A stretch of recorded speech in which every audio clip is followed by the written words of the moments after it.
about the domestic violence cases, its connection with the criminal justice system and South Africa experiences. So we, before going for the online discussions, we will set some ground rules. So first of all, I would like to request all to mute your microphone while there is the presentation going on. And we have another rule that if any guest is interested to ask any questions to the presenters, then you should have to raise your hands through this online discussions forum. Raise your hand, and so the discussion will go for 40 minutes by the presenters, and then we'll open the ground for the further discussions, for the queries and questions. So now we have Ms. Destry David. She's going to present on our today online discussions. She's from South Africa, now staying in Pokhara, Nepal, because of this COVID pandemic and the lockdown since the last 80 days in Nepal. She is attorney of the High Court of South Africa. She's also the lecturer in Department of Criminal and Procedural Law at Nelson Mandela University. She's also the director of School of Legal Practice, Law Society of South Africa. And I would like to request Ms. Destry David and I would like to invite her for her presentations, and I would also like her to explain brief introduction about her. So the floor goes to Ms. Destry David. Please have a start.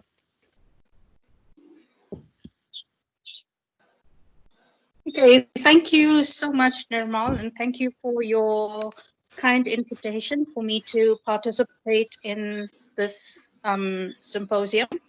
I must say most people are dying to get home after the lockdown, and as much as I want to go home, I don't think I could think of a nicer place to be stranded than Nepal. You've all been so kind to me. The hospitality of the people is amazing, and you have a beautiful country. So I wasn't anticipating being in Nepal for over 3 months already. My initial plan was to be here for a holiday, and fate stepped in. COVID happened, and yeah, a number of months later, and I am still in Kolkata. So, as Nirmal has indicated, my background, I started off in practicing law. I then moved into academia, and my interests have grown from the initial criminal law and civil law that I was familiar with in the field of practice to including other things like training through my work with the School for Legal Practice, which is involved in vocational training post-LLB, but prior to admission into the profession. I also am involved in the South African Medical Legal Association because I have an interest in medical law and forensics and those kind of matters. And I also do a lot of training and facilitation for an organization called Street Law. You may be familiar with it, but it's because of my work with street law that I got involved with a lot of different organizations and NGOs, because a lot of the training programs with that organization deal with various stakeholders in both the private, public, and government sector. So I've sort of got my fingers in a number of pies, which I think makes my overall outlook a little bit more rounded than just coming from an academic setting. So while I've been here in lockdown in Pokhara, I've been registering for a lot of webinars and seminars and so on in this area, in this part of the world, in Nepal, and quite a few in India. And the one thing that I have discovered from the work that I do in South Africa, from the work when I present papers at international conferences and so on, is that the one thing that sort of links all of us in the world, no matter which country we come from, and it's a bit of a shameful link, is the fact that there is this, there are occurrences of domestic violence and gender-based violence all over the world. It does not make any difference which country of the world you're from, whether you're a first world country, a third world country, developed or not developed, whether you're from the upper echelons of society, or whether you are from a more marginalized or a poorer level of society. Domestic violence and gender-based violence happens everywhere. And you would think that because of the fact that so many countries have constitutions and legislation and all kinds of organizations that are supposed to address these issues of domestic violence and gender-based violence, the sad truth is that it doesn't seem to be making much of an impact. And there are a number of reasons why the cycle of domestic violence and gender-based violence seem to carry on from generation to generation to generation. Because one of the effects domestic violence, gender-based violence, is that a victim very often will also be a perpetrator or will become a perpetrator. That is something that I want to address a little later. So this morning I was on Facebook and I saw something that troubled me a lot. It was in response to a situation in South Africa where a pregnant woman and her unborn baby were killed.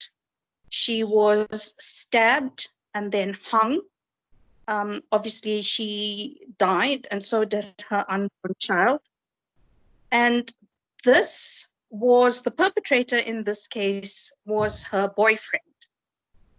And someone, in paying tribute to this woman, had the following to say. The post said, "Every day I am reminded that my chances of dying a natural death are slim because I am a woman and because I live in South Africa." And that is powerful and disturbing, because you would normally expect to die of natural causes, of an illness, in your sleep, of old age, in an accident. But what the person who posted is basically saying, that the chances of dying of something other than a natural death are so much greater because of the society we live in, and because of the fact that she is a woman.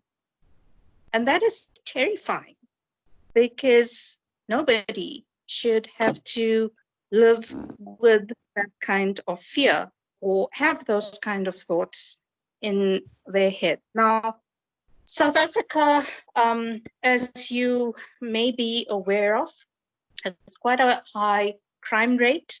The statistics are quite frightening. So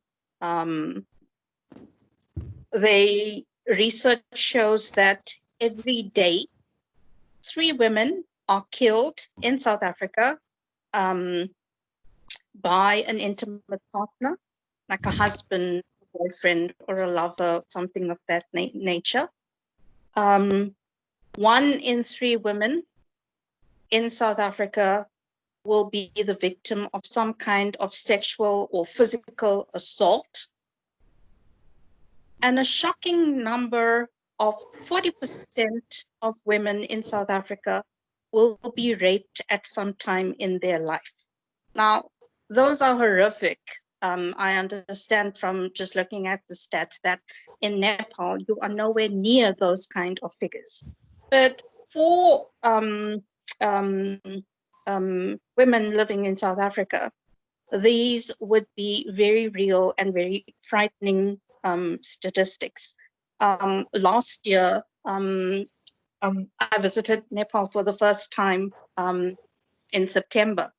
And shortly before I left South Africa, we had a number of killings of young women.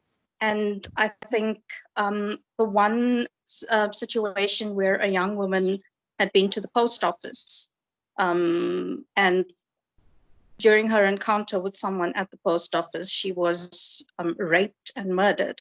I think that case was the straw, literally, that broke the camel's back. And the entire country mobilized to demand that the issue of gender-based violence was addressed, because too often we are seeing these issues of women being killed.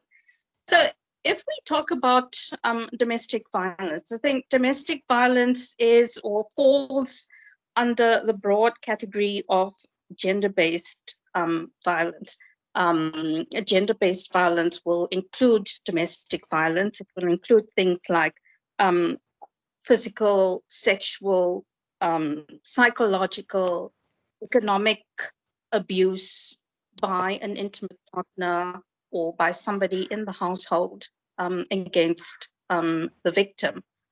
Gender-based violence is a little bit broader because it would include, in addition to these factors that I mentioned, which constitute domestic violence, it would include things like sexual harassment at work, or stalking and harassment by some unknown person, that maybe you friended on Facebook, or that you met somewhere, who's now threatening some kind of violence against you.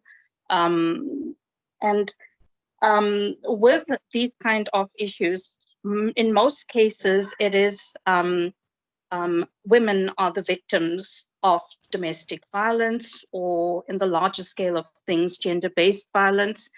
But more and more men are coming forward to indicate that there is domestic violence perpetrated by women against men as well. In South Africa last year, when we had these protests and we had this mobilization of society in response to the killing of men, one of the cases sparked the hashtag "all men are trash." And men in society were, or some men in society, in South African society, were quite upset about the whole thing. And that sparked the whole "not all men" debates, similar to the Black Lives Matter, All Lives Matter kind of debate. In South Africa, we have a very, very progressive constitution. I think when measured against the constitutions of some of the other countries, we have a Bill of Rights that's entrenched in terms of the Constitution, a Bill of Rights that very strongly sets out that everyone is, there's a right to equality, that everyone is required to be treated equally in terms of the law. So, for example, in terms of the Bill of Rights, no one can be discriminated in South Africa on the basis of sex, gender, marital status, race, color, religion, ethnicity, and those kind of things. So it's very clearly stated in the Constitution that that kind of discrimination will not be tolerated, or the Constitution protects against that type of discrimination. We also have entrenched in our Constitution the right to life, the right to privacy, the right to health, and also the right to freedom and security of the person. These would be some of the rights that the Constitution sets out. We also have a number of pieces of specific legislation that have been enacted to deal with victims, or to deal with instances of domestic violence and sexual abuse. If you look at what constitutes domestic violence, it could be it could run the range from sexual abuse, from physical abuse, intimidation, psychological abuse, economic abuse. So domestic violence encompasses a number of different aspects, and these pieces of legislation, the Domestic Violence Act, the Sexual Offences and Related Matters Act, and the Protection from Harassment Act, just to name a few.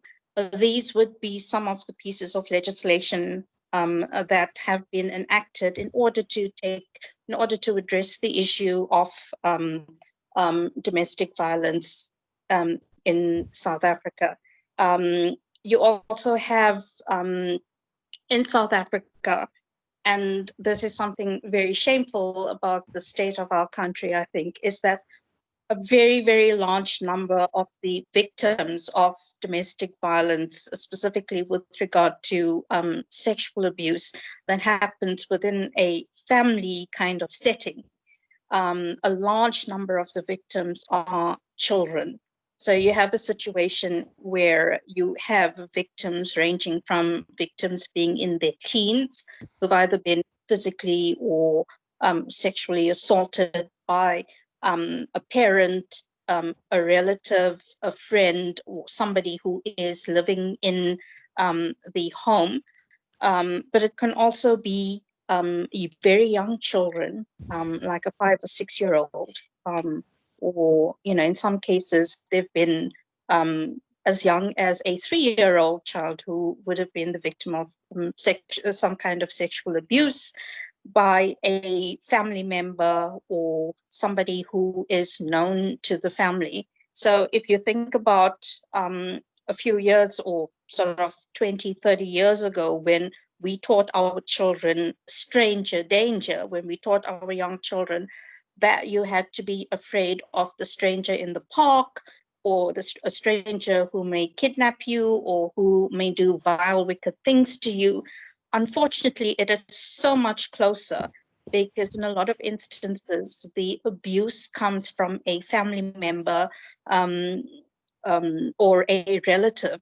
And in South Africa, the Criminal Procedure Act has provisions that make it permissible, or make it possible, for children who have to testify in these kind of proceedings to actually testify out of the courtroom setting, where they don't have to come into contact with the perpetrator of the crime, because obviously they're very vulnerable, and you don't want the victim of the crime to have to face the perpetrator in court, to have to look at the person and describe what the person has done to you when you're sitting in the same room as the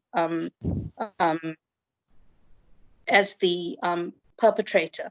So one of the tools that a victim of domestic violence has, which I think is something that more and more victims of domestic violence need to be made aware of, or need to know that they have access to, is the fact that they will be able to approach court in order to ask for a protection order against the perpetrator of domestic violence against them.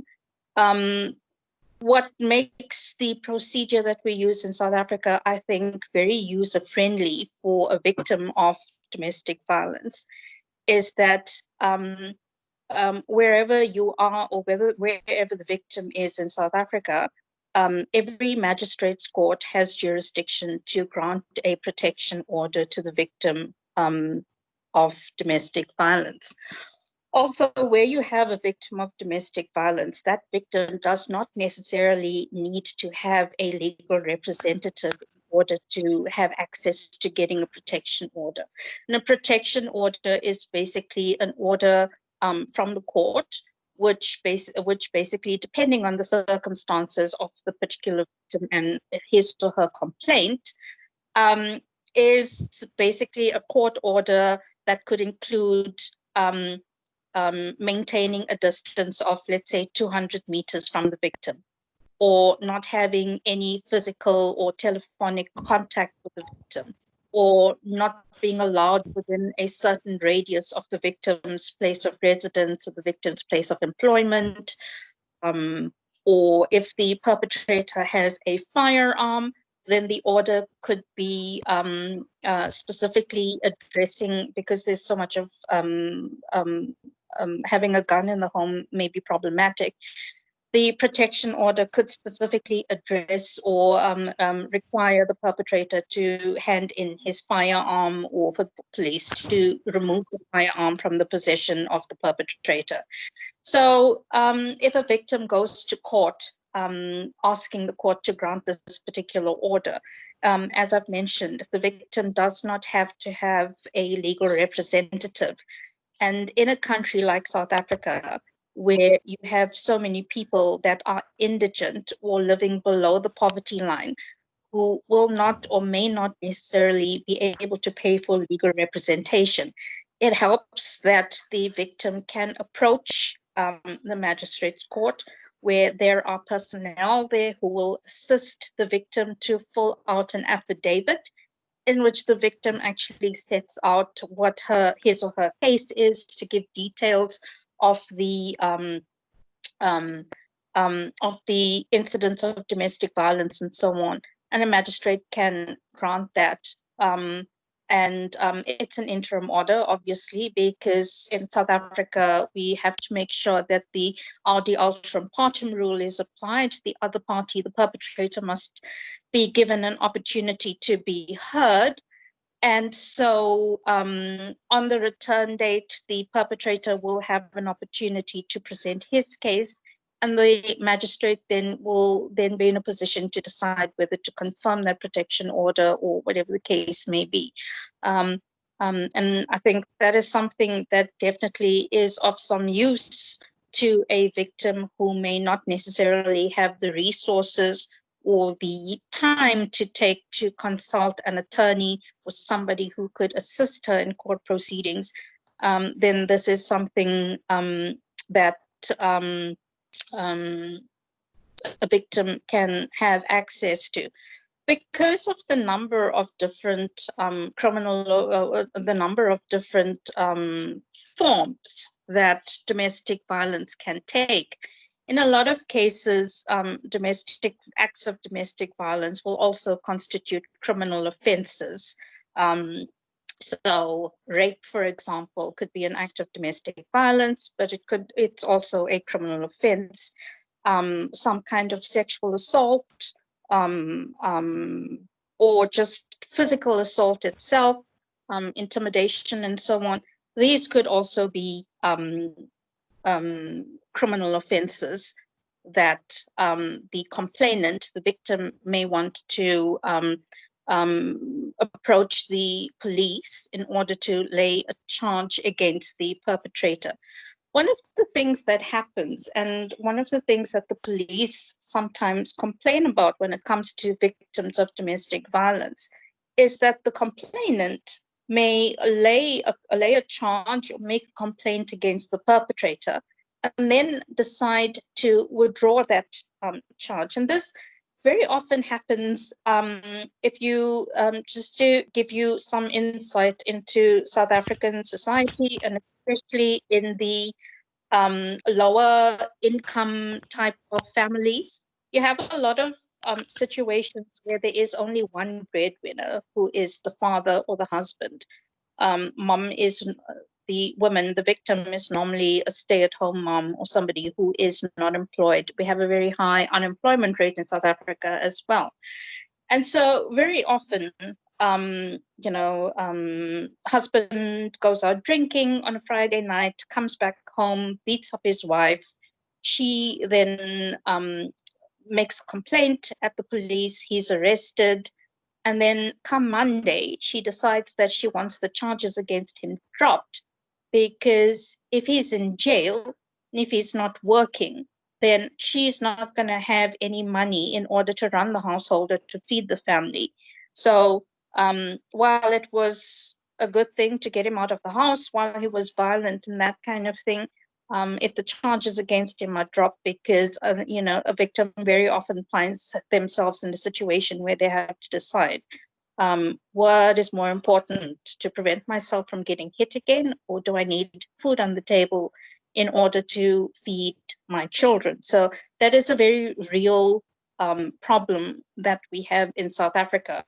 And that is, I think, one of the reasons why domestic violence goes on and on and on, because you have a situation where either the complainant is withdrawing charges, or the police are not taking seriously enough the investigation of these types of matters, or there's insufficient evidence with which to prosecute the perpetrator.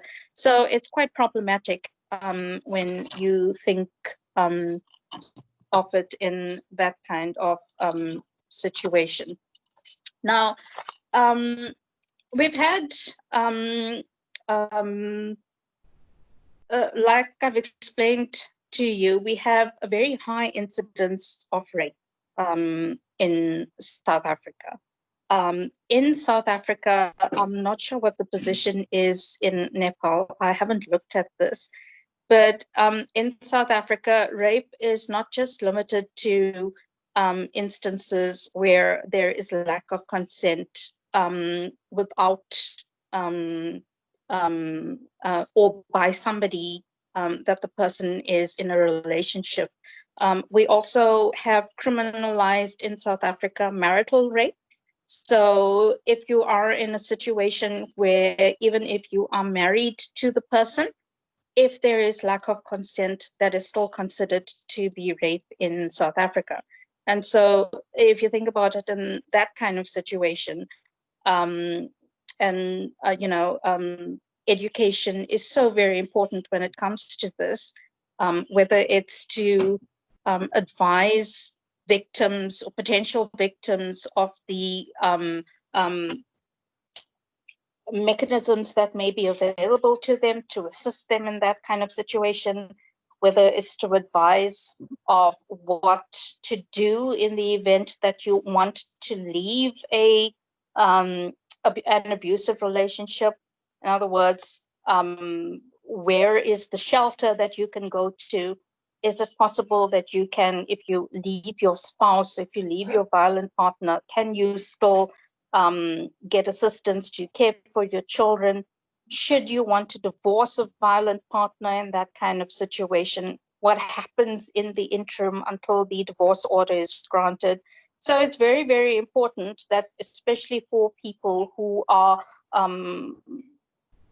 more marginalized because of resources, or the fact that they are not financially in a position to access a lot of the conventional remedies that may be available to them. It is so very, very important that victims in this kind of situation are aware of the different organizations, the different resources, the different groups that may be able to assist in that particular situation. More and more, I think we are seeing that, you have situations where, in addition to the physical assaults, the sexual assaults, there's an increasingly, or we becoming increasingly aware of the psychological impact that abuse has on the victims of abuse. I read quite a shocking study a few months ago that says that young children who are subjected to domestic violence in the house, and it doesn't necessarily mean physical violence. It could be things like shouting and insults and those kind of things. It was shown that the brain development in children up to 5 or 6 years old was very much more stunted than children who are not exposed to that domestic violence in the household.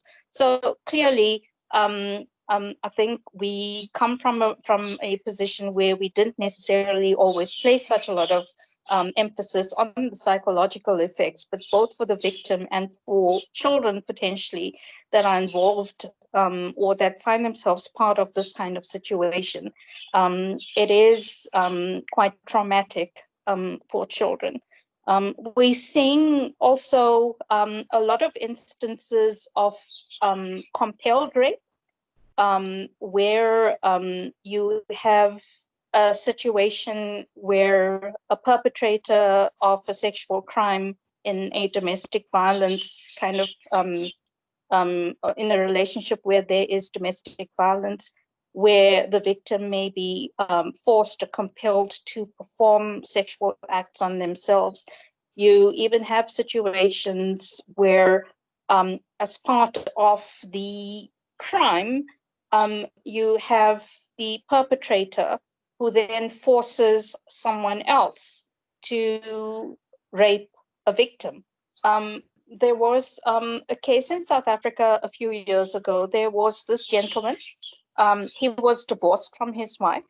He obviously harbored a lot of anger and rage towards his wife.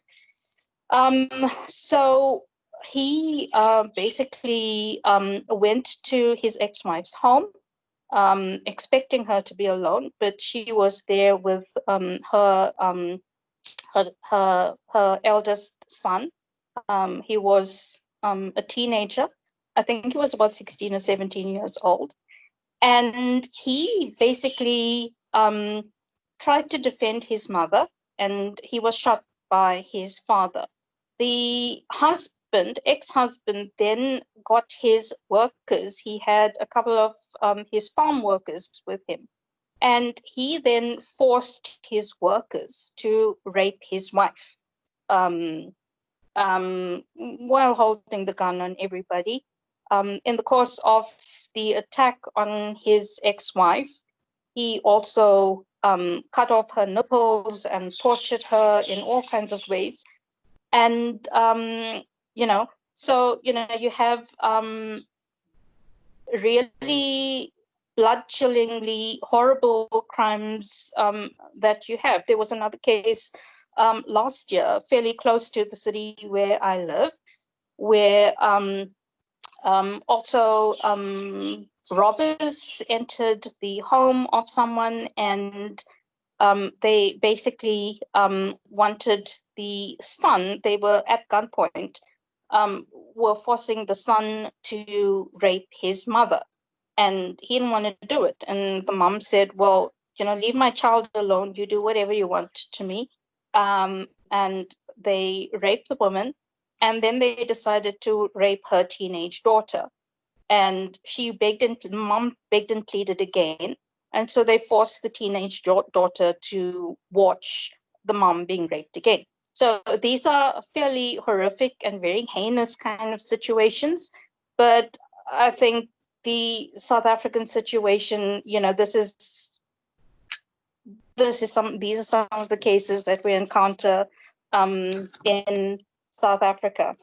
When there have been instances of sexual assault, and I think some of the examples I've given you give you an indication that when we are talking about rape, there are a number of cases that have to come before the courts.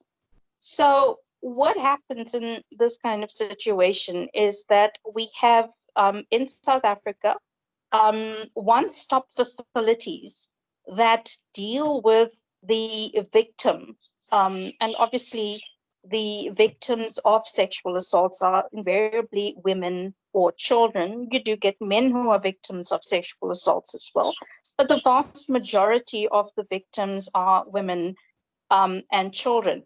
So these centers are a very critical part of the South African anti-rape strategy. The aim of having these centers, and they are referred to as Tutuzela care centers.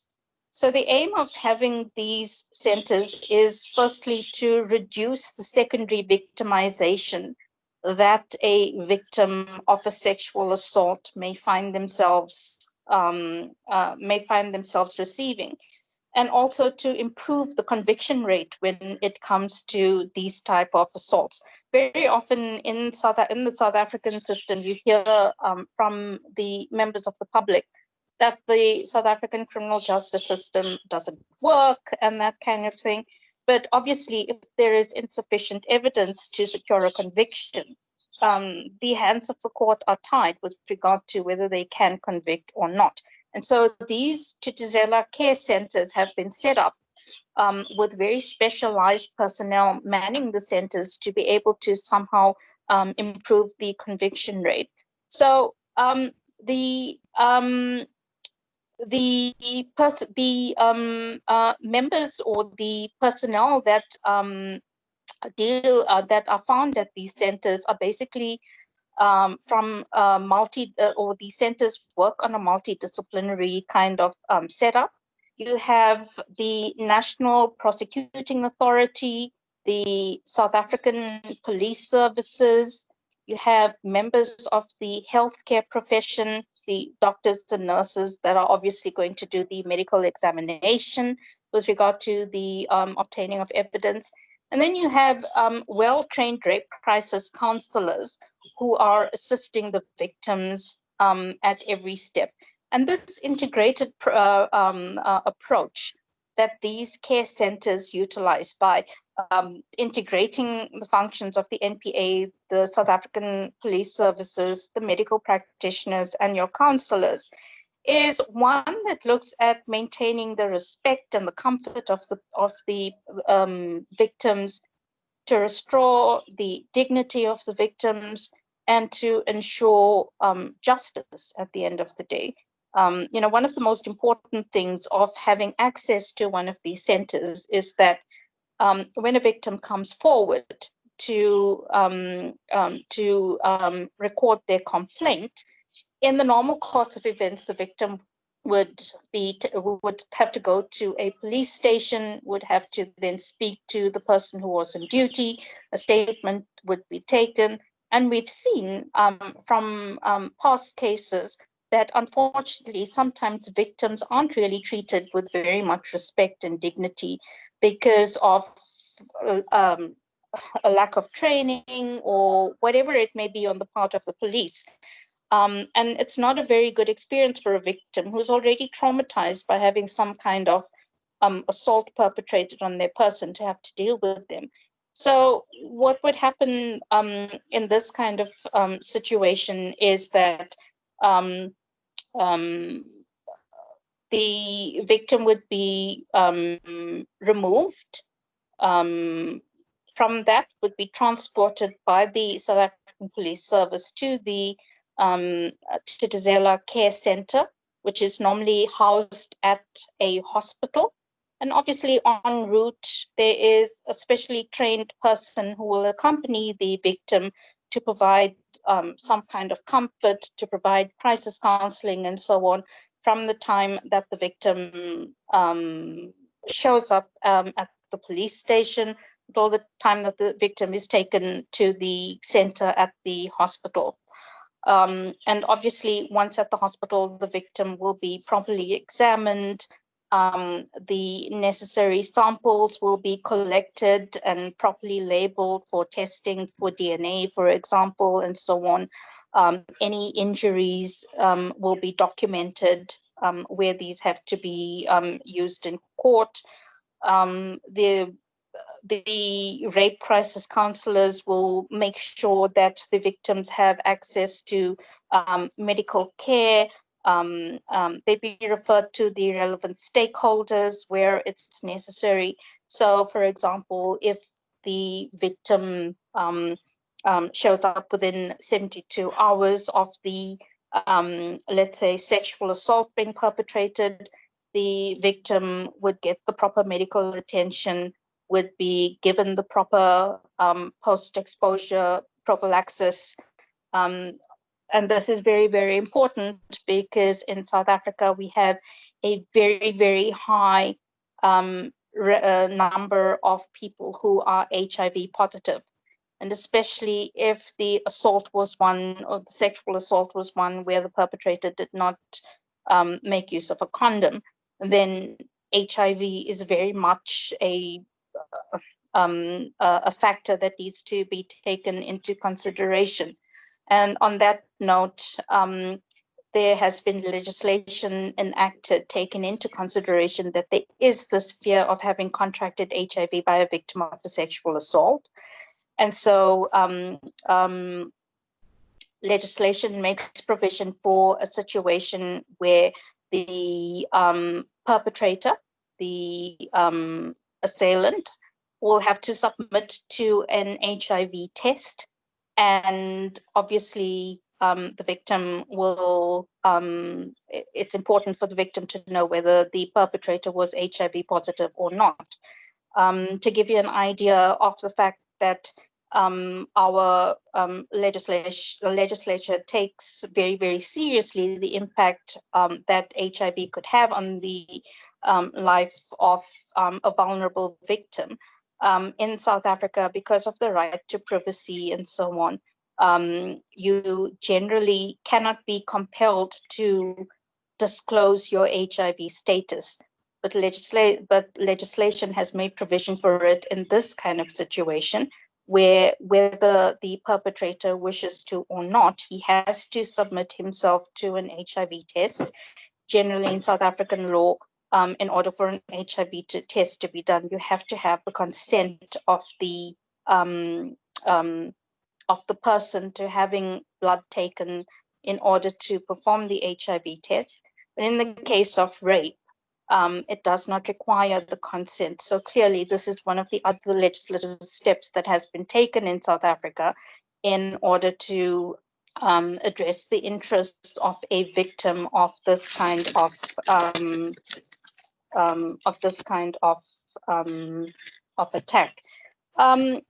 There also, with regard to the situation where children are victims, where a child has to testify against a perpetrator, and this is not limited to sexual offenses. It can be in any kind of matter where a child has to testify. In South Africa, as in many other jurisdictions, we make use of the intermediary. And this basically requires the child to be removed from the courtroom into a different child-friendly room. When questions are asked of the child does not hear the prosecutor or, let's say, the defense counsel in cross-examination asking the questions directly. It all comes to the child through the intermediary. The intermediary can rephrase the question in a way that is more easily understood by the child. And then the child answers the questions, and all participants in the courtroom get an opportunity to observe the demeanor of the child, to hear the testimony of the child, and so on. So this is one of the ways, especially where a child is a victim as opposed to just a witness, the interests of the vulnerable child are protected when the child has to testify. So these are some of the processes and procedures. We also have a dedicated sexual offences court in South Africa, where that deals specifically with sexual offences, as the name indicates. And once again, these courts are staffed by people who have been especially trained to deal with these kind of matters, you have a magistrate and you have the prosecutors and so on, who have been trained so that they take into consideration the special nature of these kind of crimes and the fact that victims are vulnerable and need to be protected from more victimization and so on when they have to, if they have to testify in court proceedings. In a lot of cases, the victims, or in some cases, the victims of domestic violence may decide that they want to be divorced, for example. And obviously, divorces or getting a legal representative is not very, very, well, it's quite expensive. We study very hard, and so we charge lots of money for our services. So we have individuals who can't afford legal representation of their own, who qualify after a means test have been applied to legal aid. The law faculty at the Nelson Mandela University has a legal aid clinic that handles a number of divorces. And where there are children involved, we have the Office of the Family Advocate that is involved where there are issues of custody in dispute, where a child has, or where there's been claims of physical or sexual abuse or anything of that nature, where the Family Advocate's Office will investigate that to ascertain what is the best interests of the child with regard to custody and visitation agreements and so on. So in that kind of situation, in a divorce situation where you have, and in a lot of cases, there are allegations of abuse, whether it's physical or verbal or sexual abuse that are being made.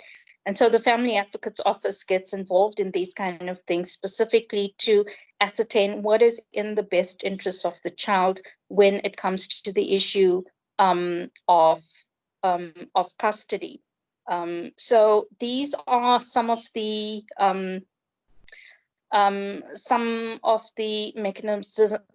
mechanisms that we have in South Africa, just from the point of view of the criminal justice system with regard to dealing with victims of domestic violence. Thank you very much for giving me the opportunity to address some of these issues with you, and I will answer any questions that you may have. Thank you. Thank you, Desri. It was very nice presentations and very meaningful insights about the criminal justice systems, domestic violence, and the experiences of South Africa. The examples were the story were very interesting. Now I would like to welcome the participants. Since a few minutes ago, Navraj Pudaseni has requested me to put his insights. He wants to explain some experiences of Nepal regarding domestic violence and our criminal justice systems. Now I would like to give 5 minutes to Navraj Pudaseni for his remarks, and then I would like to request all the participants to raise their hands and ask the questions if they have any, and also want to request if you have any experiences you want to share, you are also allowed. Now we'll go for the 30 minutes discussion session. Thank you.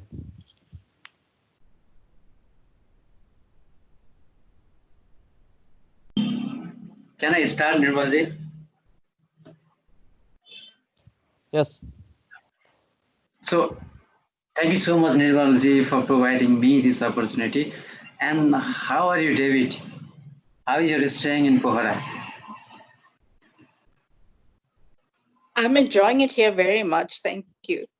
Yeah, it's really nice to hear something from you. And it was really a good opportunity for us to know about the trend of gender-based violence that is prevalent in South Africa.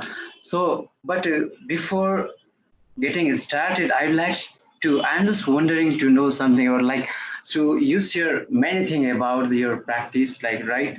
So legal provisions and the practice and prevalent like generous balance in South Africa. So, but I'm just wondering like how the culture, tradition and religion, how do the culture, tradition and religion like increase the cases of generous violence in South Africa. So you just like you share the formal structure to deal with the cases against the generous violence. So what I suppose is like generous violence is deal with like formal and non-formal structure, if I'm correct, right? So and how do, if there is any community-based structure to deal with the cases in South Africa. And so what I mean is that, so enacting laws alone will not solve the problem unless and until we have some mechanism to implement such laws, right? So if we talk about the practice in Nepal, like some community-based structure, generous violence was group. It is non-formal structure, they also, but they play a very significant role in dealing with the cases of generous violence. So this is my one question. And I have a friend, so who works for like Center for the Study of Violence and Reconciliation, like in South Africa. As you might be aware of that. So earlier he's shared about the like root causes of generous violence. Something I forgot, but he shared like La Bola or something like that. So, but I'm sorry, but I forgot. But what I understood is like he said about La Bola. This is also the reason for increasing generous violence, right? So this is the one question. And what types of like harmful practices prevalent are prevalent in South Africa? And so if we talk about the practice, if we talk about the laws and practice in Nepal, as I said earlier, that so because Nepal is a Hindu majority country and having grave traditional practices that violates human rights. And you rightly pointed out earlier that so violence against women in its broadest sense can occur throughout the women's lives over the course of the life cycle, irrespective of age, caste, gender, social status, race, nationality, whatever, right? So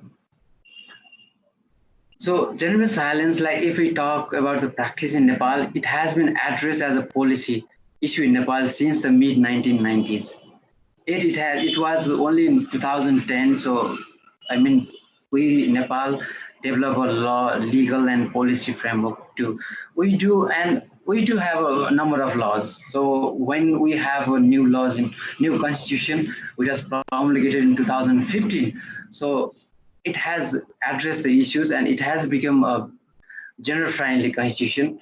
We do have a number of specific laws to deal with the cases, though the cases are still increasing, and we can see that and we can notice that because the issue, they still consider it to be a private matter. They don't want to disclose it. Like we can see, like we do have some practices like harmful practices. I don't know, you might have heard of Chaupadi or not. I don't know. So it is due to the like it is practiced during menstruation period, and women and girls are not allowed to stay with the family. They are kept out of the home and have to live in the set. So they consider like everyone knows that it is a natural process, but they consider them to be impure. So everyone knows that it is a harmful practices and it is against the laws, because the government of Nepal has already made a law punishing those practicing this like this harmful trends and practices, though it is still prevalent. And besides, so we do have like child marriage, domestic violence, dowry, and there are so many. So what I mean is, and we like some organizations and individually and number of organizations, even the government have also played a very significant role in minimizing the cases, in dealing with the cases and punishing those like punishing those like forcing to like to practice and to increase this gender-based violence. So I mean, like if so, Nepal is if we talk, but I know that so cases may vary from country to country, and our situation might be different from whatever you have shared just before. But to some extent, the cases are quite similar. But we can share something like experience.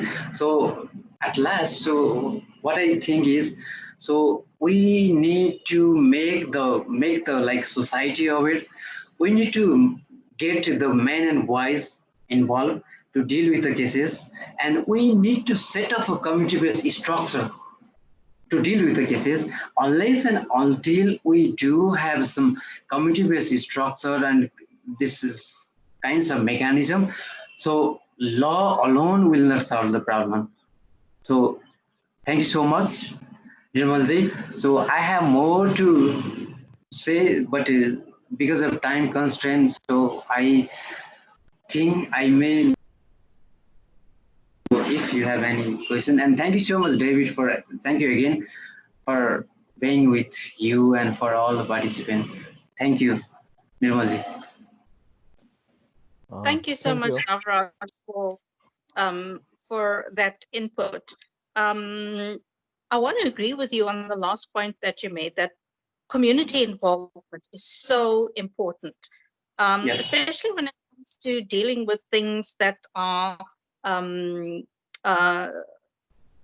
grounded in religion and culture and custom and so on.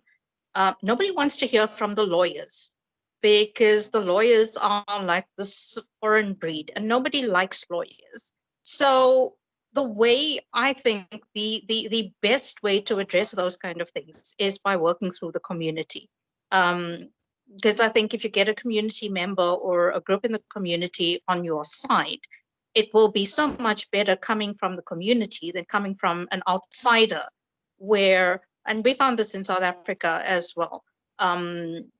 When the lawyers get involved, it seems like you want to impose your Western ways on my community that respects religion, culture, custom, and that kind of thing, and nobody wants to hear.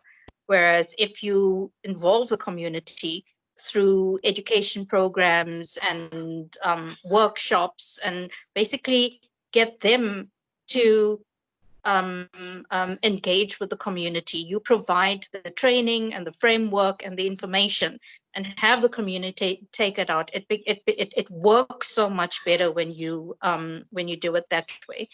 I think that one of the things that is a commonality between Nepal and South Africa is this whole idea of religion and cultural practices and so on.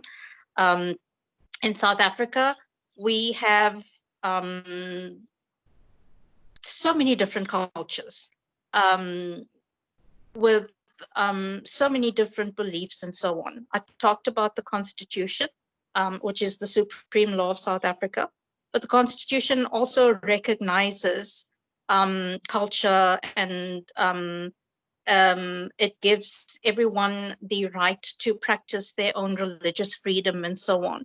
The problem happens when these cultural practices and so on, or when your religious beliefs are in conflict with the Constitution, because the Constitution is the supreme law. Where there is the conflict between your cultural practice and the constitutional provisions, then the Constitution must prevail. And we've seen this in a number of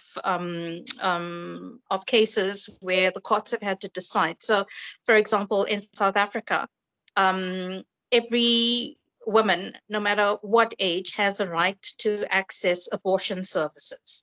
Now, when this law came into operation, and the whole reason why this law was enacted was to look after the health and well-being of women who, if they didn't have access to legal abortion services, would be going to backstreet abortionists and bleeding to death and that kind of thing, because it would have been illegal. And so there were a number of religious groups that were not in favor of this because of the sanctity of life and those kind of things. and or parents of young children who didn't, or young girls who didn't want their 14, 15-year-old children to have abortions. You know, the 15-year-old didn't want to have a child, but the parent was like, well, I'll look after your child. Let's say we're Christian and you can't kill the baby and that kind of thing. And the court basically said that we have a section in the Constitution that guarantees the right to self-autonomy and bodily integrity, specifically with making decisions about your reproductive health choices and so on. And the court said that the legislation is very, very clear. Even though there may be religious factors and beliefs and so on, the individual person has a right to make decisions about what happens in that kind of situation. You know, there are other practices. For example, you have this practice along in the Xhosa people, which is the indigenous people from the part of the country that I live in. It's called Ukutwala. And it's basically, it's if you want to marry a young girl, you kidnap that girl, sometimes with the permission of her parents. It's a sort of it's called a kidnapping, but very often it's young girls. So it's a lot like I've been watching some documentaries of arranged marriages in Nepal and India. So it's very much a situation where the parents decide, okay, you're going to be marrying that person, and that person then takes you as his wife. And that was an established practice. It was allowed in terms of African customary law. But we had a case a couple of years ago where this older man took this 14 or 15-year-old girl to Cape Town from our province. And basically, he was not very good to her. There was some abuse that was going on and so on. And the court had to weigh in.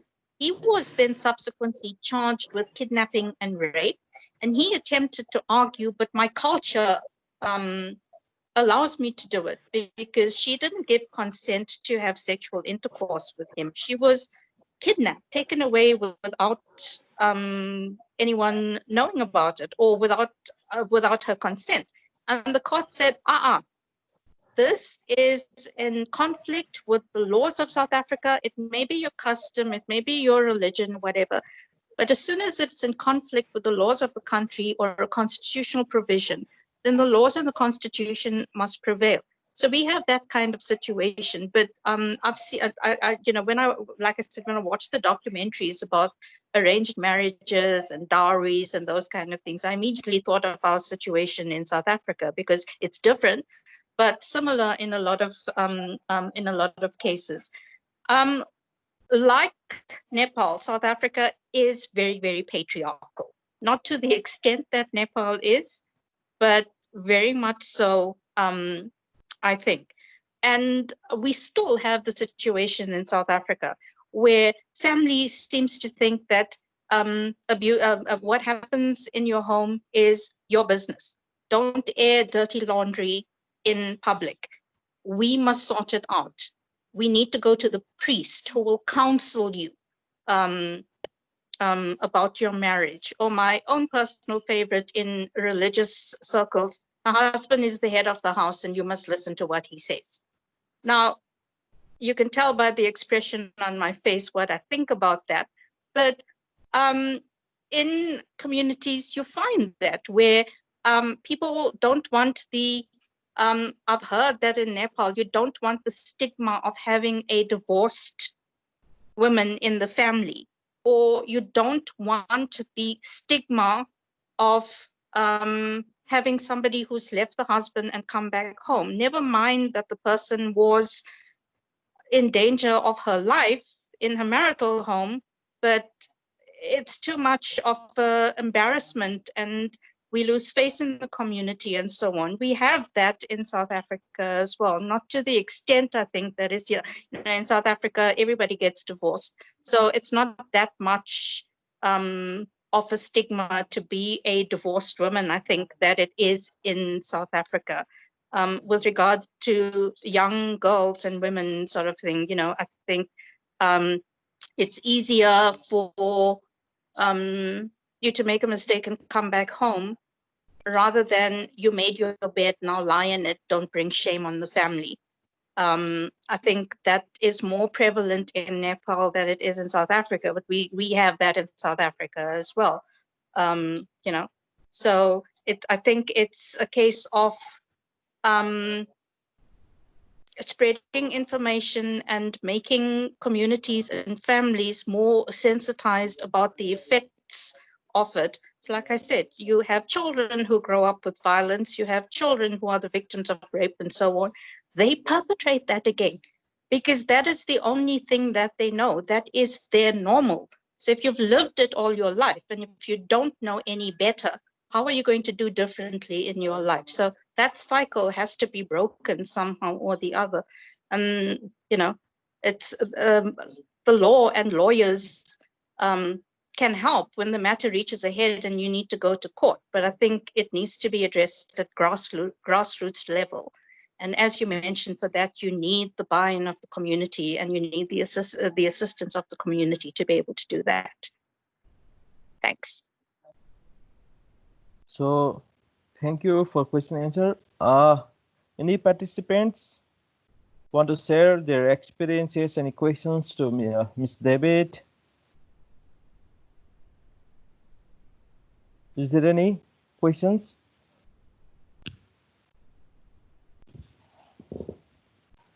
I think, okay, go on. Hi, good afternoon. Can you all hear me? Yeah. Good afternoon.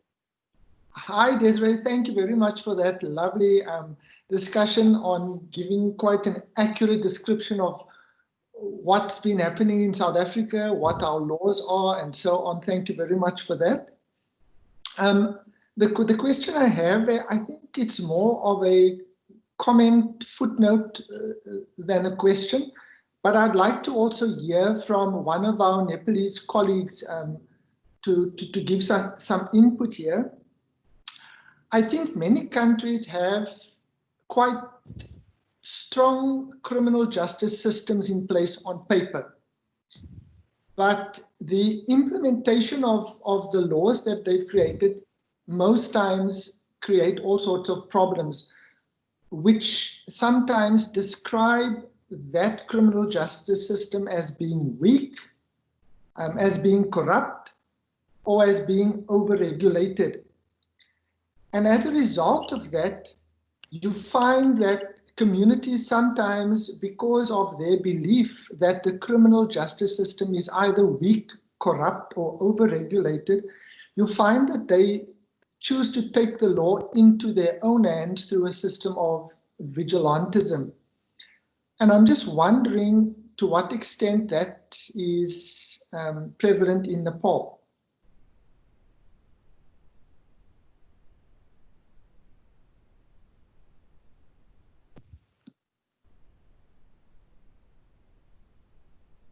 So the question is, any Nepali participant want to respond these questions?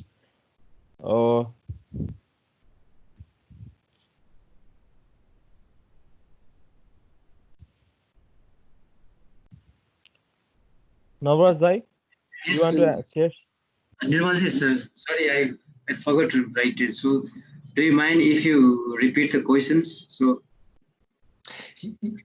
yes, sure, I'll repeat. In summary, I'm just asking whether or not you have quite a high prevalence of vigilantism in your community, where your community might feel that the criminal justice system is not doing enough, that they take the law into their own hands.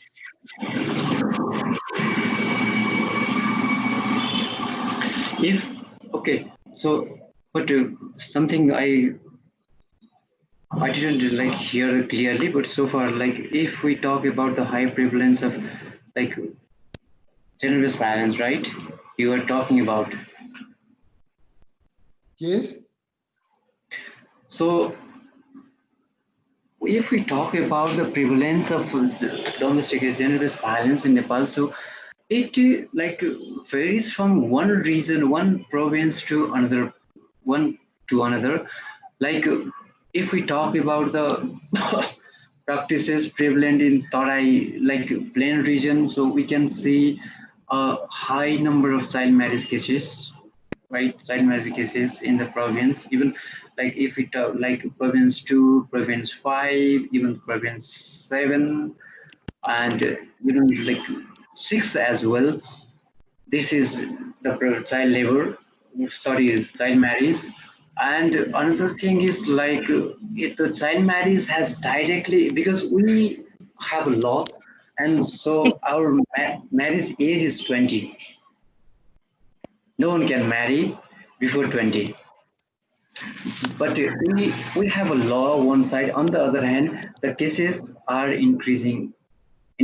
So we can see, and so the because of the child early marriage, then so education, it has directly affected on the education. So because of that, dropout rate is a bit higher, and early pregnancy, maternal mortality rate, and reproductive, they because of that, they are less aware of their reproductive rights.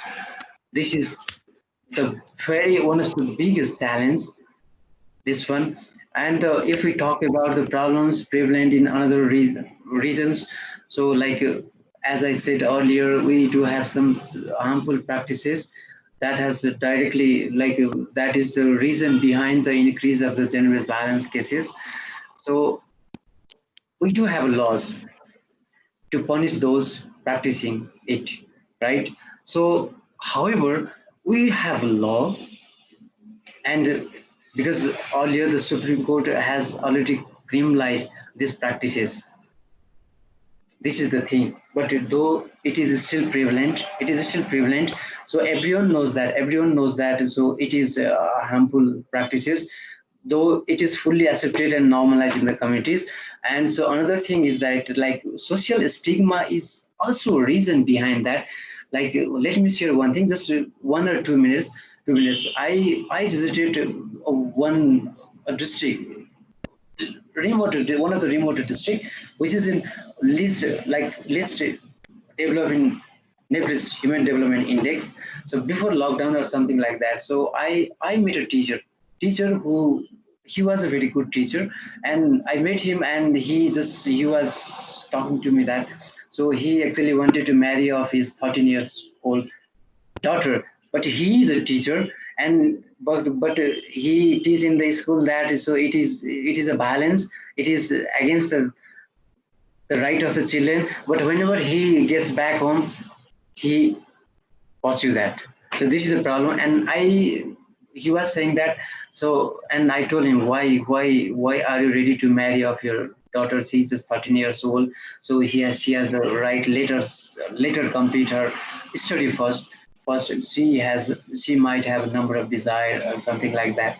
So later, let's not deprive our right to education and something. So he was saying that, as I said earlier, social stigma is the problem. And sir, the problem is that because of social pressure, because of social pressure, he was compelled to get that done.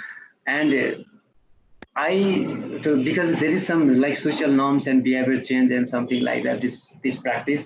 So we do have a number of practice that, and because they also have some like position attitude that change is bad, but we know that change doesn't happen overnight. But if we talk about our situation compared to the previous situation, many things have changed, but it is getting better day by day. And he told me that so when he was good at English, and he also talked to, he shared one statement with me. When everyone in the society is running naked, I cannot hold on to the clothes for long. To some extent, it was good, because the reason why is the social pressure. And I told him that in the meantime, I told him that, that, so I swear, I told him a statement like said by Indian former president late Mohammed APJ Abdul Kalam. Yes, you are right. So we cannot change the future, but we can change the habit. So once we change the habit, then habit can change the future. I don't know what happened. So that it was stuck to him. So he immediately stopped. He immediately, like, he decided to change his like audio decision, and he immediately canceled the marriage. And now, so she's doing good, and she, so far I know, so she has still been playing, like playing a role as a role player in the society, like disseminating information, and so making society aware about it. So I think I got your point. I don't know. Thank you. Thank you, Navraj Dai, for sharing the experiences and some of the information about the criminal justice system and the domestic violence case in Nepal. Now, I think we have like 5 or 6 minutes more, and I would like to request participants, if you have any last questions you want to ask, or you want to share some experiences, then you are welcome to share the experience or ask the questions. Hello, let me ask. Let me give one chance to ask one question regarding economic abuses as gender violence example. Like, I mean, what form of or type of economic abuses as women have been like facing? This question is to today's our special guest. So did you get, Miss David? Did you get the questions? Sorry, my sound was just cutting in and out. So can I explain? Can I you clarify? Yeah, please? DCD has like explained while you are explaining about domestic violence types and forms before, right, in your presentation or like your experience sharing from the South Africa. I'm just wondering about like especially in the form of like economic abuses, like what type of economic abuses as a case of domestic violence women are facing in the South Africa, and then how those type of cases has been dealt by the court and especially in the system of criminal justice. Did you get some point? I mean, like, yeah. As such, economic, Yeah, I think in the South African kind of situation, I think a lot of times in a family, you will find a woman stops working once she marries in order to take care of the kids. Some choose to be stay-at-home parents. For mothers, for some, it's not a choice because maybe they don't earn enough to be able to afford day. So it's a financial. It makes financial sense for the woman to stay home and take care of the kids until they go to school, rather than to pay for daycare and that kind of thing. So it's a decision in a lot of marriages, in some homes, where a woman, once she has children, working in order to take care of the kids. The problem here is that,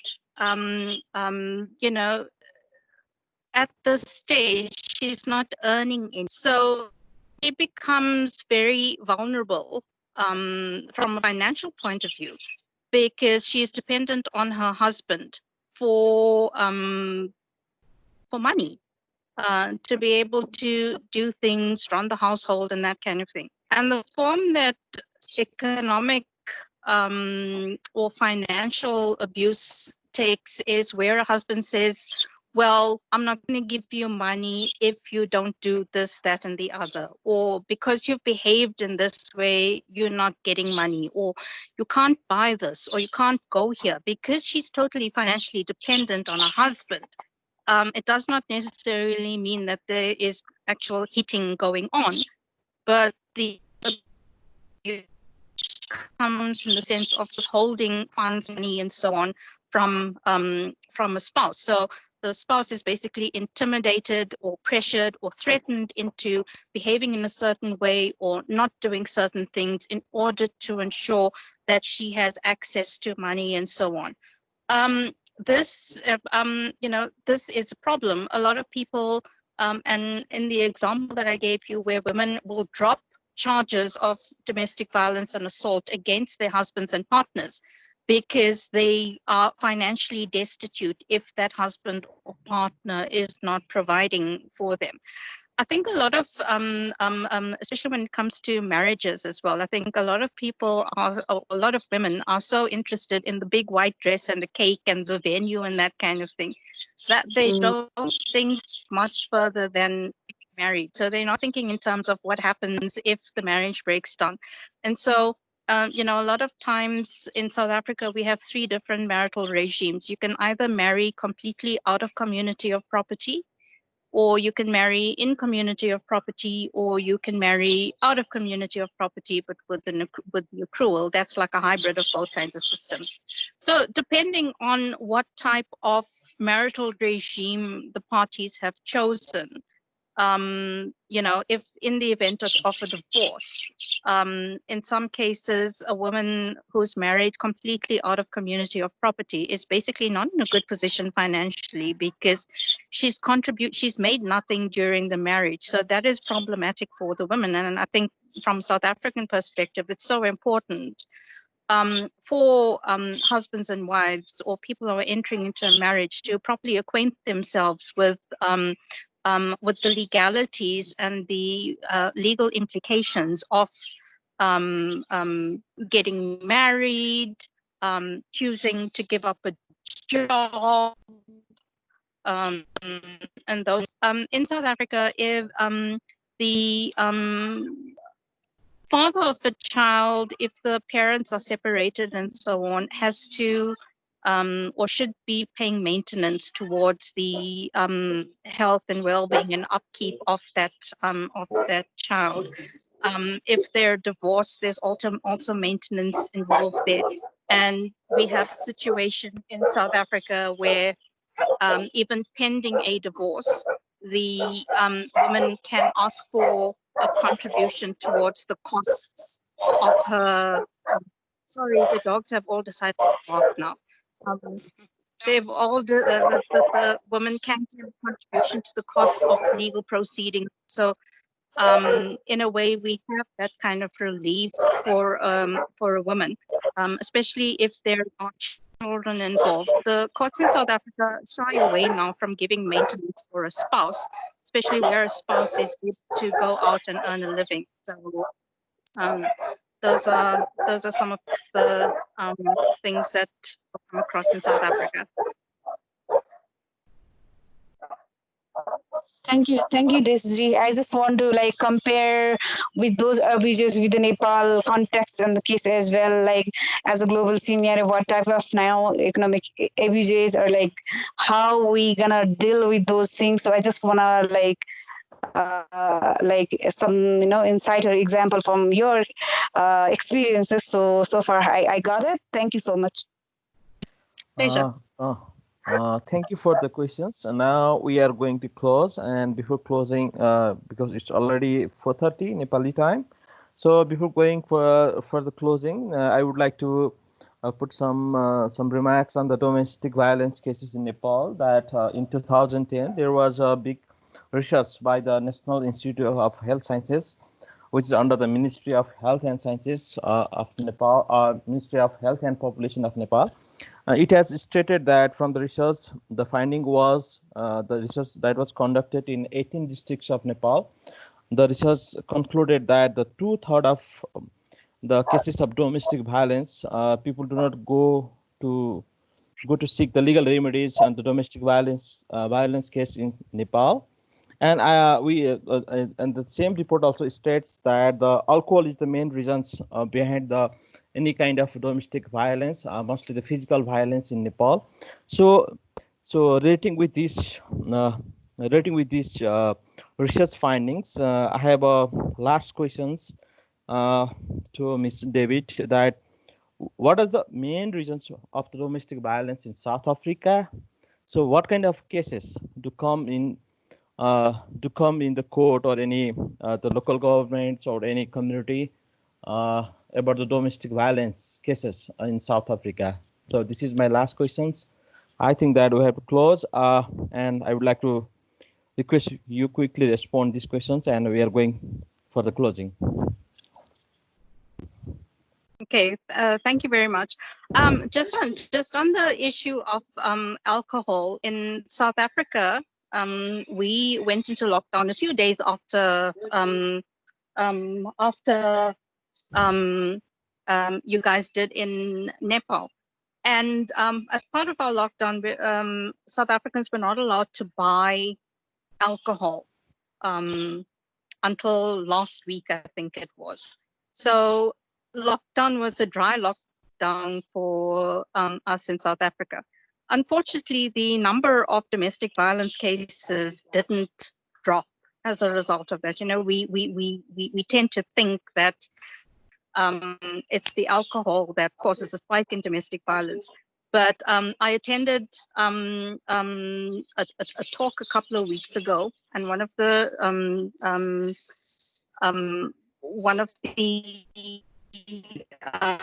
researchers mentioned that we hadn't seen a corresponding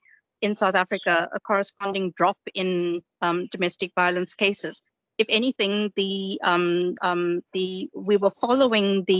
seemed like we were following the global trend that domestic violence cases were actually increasing during the lockdown than decreasing. Having said that, in the few days that we have since relaxed the buying alcohol rule in South Africa, it seems that we've had a number of very high profile kind of killings of women and that kind of thing. I don't know whether there's a correlation, but I think alcohol definitely in all kinds of crime in South Africa, whether it's shootings, stabbings and that kind of thing, definitely increases. What you will see in the emergency rooms in South Africa is that on a Saturday night, you have a spike in knife crime. And a lot of it is alcohol related, or it comes from the consumption of alcohol. So, it must be, there must be a correlation between the consumption of alcohol and any type of violence, because alcohol basically will lower your inhibitions, and so on. So the urge to strike out or whatever must grow in that kind of situation. So I think for sure that alcohol must play some role in that. Very often you hear from the victims of domestic violence that he's an angel when he's not drinking, or during the week he's a perfect gentleman. But he goes out with his friends on the weekend, gets drunk, and that's when he starts beating me. That's a story you find very often when you deal with a victim of domestic violence. So, that's what I can say. Okay. Thank you, Ms. David, for your meaningful presentations and the discussions. And thank you, everyone, for your presence and meaningful discussions. I know it's a very limited time that we just spent 1 hour 30 minutes, as we have mentioned in our flyer. It's like we started late, 10 minutes late, and now it's 4:40 Nepalese time. We are in the right time. We spent 1 hour 30 minutes. Thank you, everyone. Thank you especially to Ms. David and Nabraz Dai and everyone who participated and listens our discussions. Thank you. And now I would like to request have we are going to close, and I would like to say, have a nice day. Good evening. Thank you. Thank you very much. Thank you very much.